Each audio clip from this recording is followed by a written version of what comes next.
بسم الله الرحمن الرحیم. کتونکو فدا خان ما یو ځل بیا تاسو په درانه خدمت کې د پښتون مخاطب ما او هغه په ځای واقعو کې موجود ما څنګه چې تاسو کتلی شئ درې څلور هلیکاپټر راغلي وي خو هغه چې کوم دی ناکام شو. ریسکیو الکار چې کوم دی هغه کوشي وباقاعده خو بیا هم ناکام شو په دغه کې ریسکیو کولو کې که نه یو نه دی وختلی او کسان چې کوم دی هغه په لفټ کې موجود دي اته واړه چې کسان چې کوم دی هغه لفټ کې موجود دي جاز راغلی او درې څلور جازونه راغلي خو هغه خپل کوشش وکړو خو هوا چې کوم تناسب دی هغه وایي چې انتهایی زیات دی. نو زموږ ارمي چیف نه دا مطالبه ده وزیر اعظم نه دا مطالبه ده چې که تاسو وړي کې جاز ولېږئ غټ جاز چې کوم دی هغې که هوا دباو زیات وي نو وړي کې جاز دې ولېږي دا ماشومان چې کوم دی دا د ریسکیو کې ځکه چې کومه رسۍ چې دې سره یوه پاتې ده نو هغه رسۍ چې کومه ده هغه هم کمزورې ده او که خدای نخواسته دغه رسۍ چېرته وشلې ده نو لاندې تاسو کتلی شئ 8000 فوټه چې کوم دی دا د ځمکې نه اوچت دی لاندې 8000 فوټه نو دومره اوچت پاییز دی که به تاسو لفټ چیر نه لیدلی یوې رسۍ باندې دا ټینګ دی تاسو کتلی شئ په دې کې دا ماشومان چې کوم دی هغه موجود دي او د خلکو مقامی کسانو سره 50-60 هزار کسان دلته موجود دي څه پورې غاړې غړ کې دي څه راپورې غاړې څه بر طرف ته ولاړ دي په دغه انتظار کې ولاړ دي چې آرمي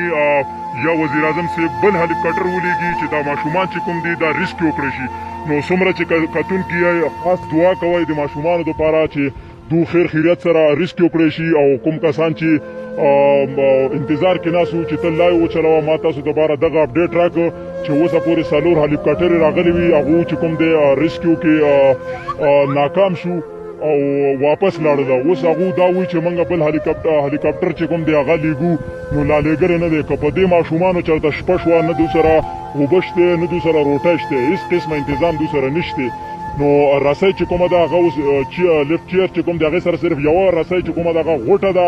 او هوا دباو زیات شو سیلۍ زیاته شوه خدای نخواسته نو دغه رسۍ به شلېږي دا ماشومان چې کوم دی 8000 فوټه لاندې به لګي 8000 فوټه لاندې چې کوم دی خوړ دی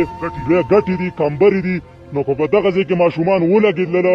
نو غوښې به هم په لاس رانه شي هغه لاشونه چې خیر دی خو چې هغه غوښې به هم په لاس رانه شي نو دزې یې مقامي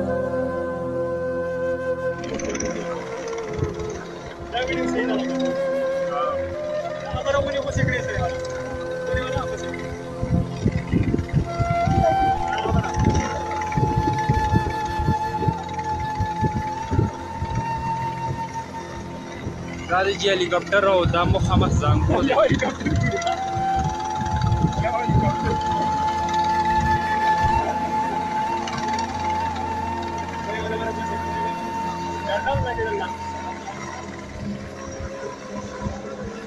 په غلط اشارې ورکوي کوم